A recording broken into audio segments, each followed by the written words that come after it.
জামাত দেশপ্রেমিক কিনা এটা তো এদেশের জনগণ জানে। হ্যাঁ, জামাতের একটা কোয়ালিটি আছে, সেটা হইল জামাত এত ডিসিপ্লিন যে তারা কমিউনিস্টের চাইতেও বেশি শৃঙ্খলা মানে চলে।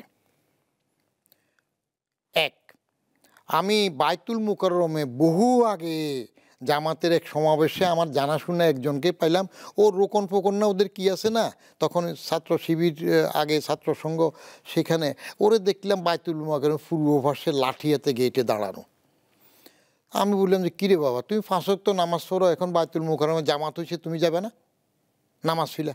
বলে যে আমার ডিউটি এখানে, আমাকে আরেকজন এসে রিলিফ দেবে, তারপরে যাই আমি নামাজ পড়ি। তো জামাত বলে যে জামাত সবসময় ফরজ না। আমি এটা কি বললাম?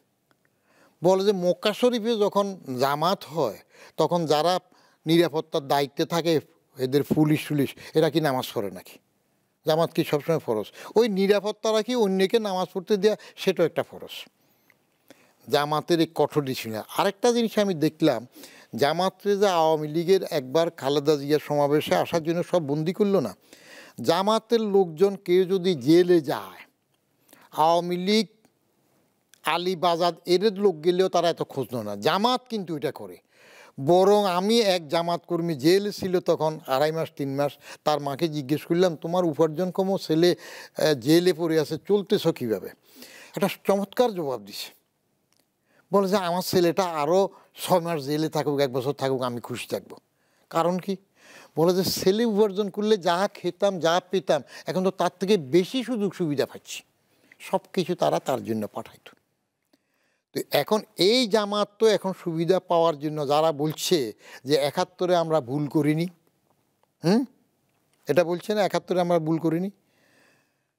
জামাতের নেতৃত্বের মধ্যে সততা আছে, কিন্তু দেশপ্রেম কতটুকু আছে সেটা পড়বার। কারণ আমি নিজে তো খালেদা জিয়ার আমলে জামাতের 2 মন্ত্রীর পতাকা উড়ানো দেখছি, তাদের সাথে কাজ করেছি ক্যাবিনেট মিটিংয়ে, নিজে আমি এবং মুজাহিদ। এরা বাইরে কোনো মিটিং করতে গেলে অফিসিয়াল মিটিং যেটা করতো, ঠিক অফিসের পয়সায় অফিসের মিটিংটাই করতো। পরে তাদের কর্মীদের সাথে মিটিং করার সময় তারা অফিসের পয়সা খরচ করতো না, এটা পার্টির পয়সা খরচ করতো। কিন্তু আমাদের অন্য দলগুলো তো কর্মীর মিটিং করলেও এটা করলেও সরকারি পয়সার থেকে সবটা করে। এইগুলো তাদের কিছু গুণাবলী আছে, কিন্তু তাই বলে তারা দেশপ্রেমিক এবং সেটার সাথে ট্যাগ করে দিবে সেনাবাহিনীর সাথে। তো সেনাবাহিনী দেশপ্রেমিক তো, মার্শাল ল দিয়ে আসে তো দেশপ্রেমের জন্য আসে।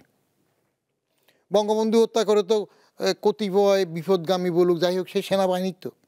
জিয়াউর রহমানকে হত্যা করছে প্রেসিডেন্ট, সেও তো সেনাবাহিনী।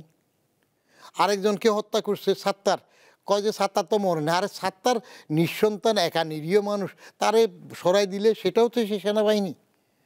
তো তারা যদি এইসব কিছু সব মিলাইয়া দেশপ্রেমিক হয়, আবার দেশপ্রেমিক হইয়া পরে এসে পার্টি করে, দেশপ্রেমের জন্য তো আসলে মার্শাল ল দিয়ে, মার্শাল ল ছেড়ে কিন্তু যাবে না, নিজে আবার পার্টি করছে বাজাদ, এর সাথে এসে পার্টি করছে জাতীয় পার্টি। হ্যাঁ, আবার এরা পরের অস্তিত্বের জন্য জামাতের সাথে আবার একজোট হয়।